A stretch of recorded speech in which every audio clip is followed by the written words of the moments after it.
Hey there, my name is Doster, and today I'd like to talk about belief. This is something that is quite surprising that more people don't understand. Why don't people understand what belief is? Why is it so complicated? Why is it so misunderstood? Why is it so somehow absent from common sense? Common knowledge? Well, that's what I'm here to clarify. Belief works simply like this. Something is because something is. It's a two-step process, and that's it. And evidence and what it is and how strongly we hold to it really is just a matter of variation. From there, we can have any combination of any sorts of depths or strengths, and that's really all it works. Now, from there, we have an amount of how strongly we hold to a belief or how open we are to releasing a belief. And there are essentially three factors that go into this. The first factor is conditioning. This is how you were raised. This is the environment you grew up in, what your parents, your school, and your society told you. And that's basically what you come out of childhood into adulthood with. It's your conditioning. The next factor is knowledge. How much information do you have? How much information has come into your brain? How many words of people speaking? How many words of people writing books have you read? So knowledge is another factor. And the third factor that we'll deal with for this conversation is experience. How much experience do you have? Do you have deep experiences? Do you have rare experiences? Do you have powerful experiences, intense experiences? Can you say, yes, I'm someone who has lived a very colourful life through many arrays of experiences, and I'm very grateful for that. It's made me who I am. Or do you feel that there's more that you need? Now, these three factors of conditioning, knowledge, and experience really impress upon how it is that you hold to a belief, right? So say you have a belief and then some knowledge comes along that contradicts that belief. Well, you're either going to adapt that belief and change it, and it's going to morph and change into evolving into something new, right? You'll fix it up, or you'll reject that knowledge. And the same comes with your experience, right? Now, experience is very different to knowledge. Experience will come along when you have a belief, and this will be a contradiction where you have to change that belief. It's in your feelings, it's in your bones, it's in your nervous system. It's not something of the mind, which knowledge is very much centered on. So as we go through life, we're encountering new experiences. Sometimes experiences come up that we're not expecting, that we don't enjoy, right? That is the tragedy of the human condition. Things happen in an unexpected way, and we really can't plan for it. And it is that we are going to have to change our beliefs and change what it is that's inside us that we hold to be true, that we hold to be valuable. Now, of course, we see the culture wars going along now because we have so much information available.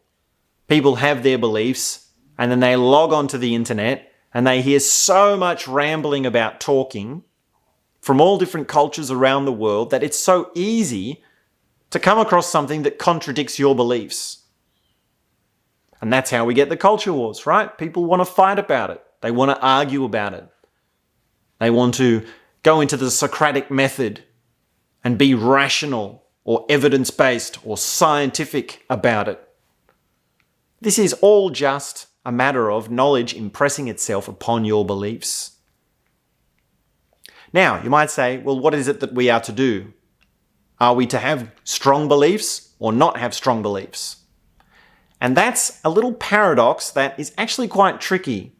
Once you understand this, it's very clear because The answer is you want to be completely open, which then allows you to have strong beliefs, right? There's really two qualitative differences, or really two types of strong beliefs that we can encounter in our evolution towards higher awareness. Strong belief kind number one is we've had that strong belief from our conditioning, and despite the knowledge that's coming in and the experiences that we're having, we're holding to that strong belief. And that is then making it stronger. We're rejecting the knowledge, the reasoning, the counter-arguments. We're denying our own experience. We're suppressing our own experience. We're suppressing our own emotions, our own feelings. And yes, there is a correlation between emotional repression and strong beliefs.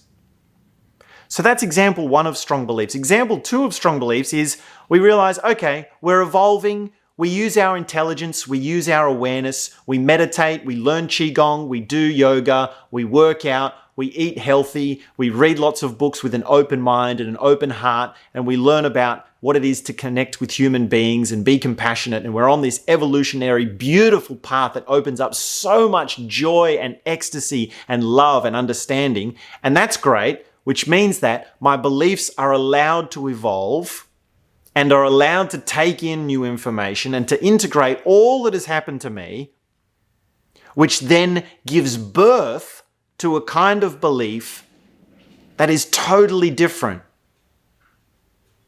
to this initial strong belief example, the strong belief of the closed mind.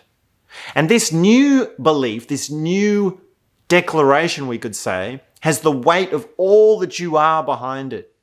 And it's a strength that is very different, right? It is a strong belief that is personal, intimate, real, and it's crystallized. It's gone through the pressure of alchemy, of personal development, of intense evolution, expanding consciousness. So this strong belief that has been through all this is very different to the closed-minded strong belief. It's a long journey. It's a very long journey, and they're very much qualitatively different. Now, if you like this sort of stuff, if you understand how values evolve, how perspectives evolve, you can go ahead and watch my next video on developmental psychology. So I have an online course on developmental psychology. We go through over 36 different paradigms and perspectives and many different ways in which consciousness evolves through belief, through experience, through meditation, into beauty, into a higher understanding. And it's from that higher place, right? It's from the stars and the planets that you're going to be able to declare a strong belief about yourself. Your own personal truth. That's how you go through this, right? Through developing your psychology, through developmental psychology. So it's an online course. It's over 18 hours long. We go through dozens of perspectives. You can go ahead and watch the introduction videos for free. I think at the moment, at time of recording, it's got about a 4.85 star average out of 5. So it's very highly rated, and there's reviews there. You can read the comments of other students that have done this course. So go ahead, watch the introduction video, and then you can enroll in the course. Follow the link in the description of this video, and I look forward to seeing you there.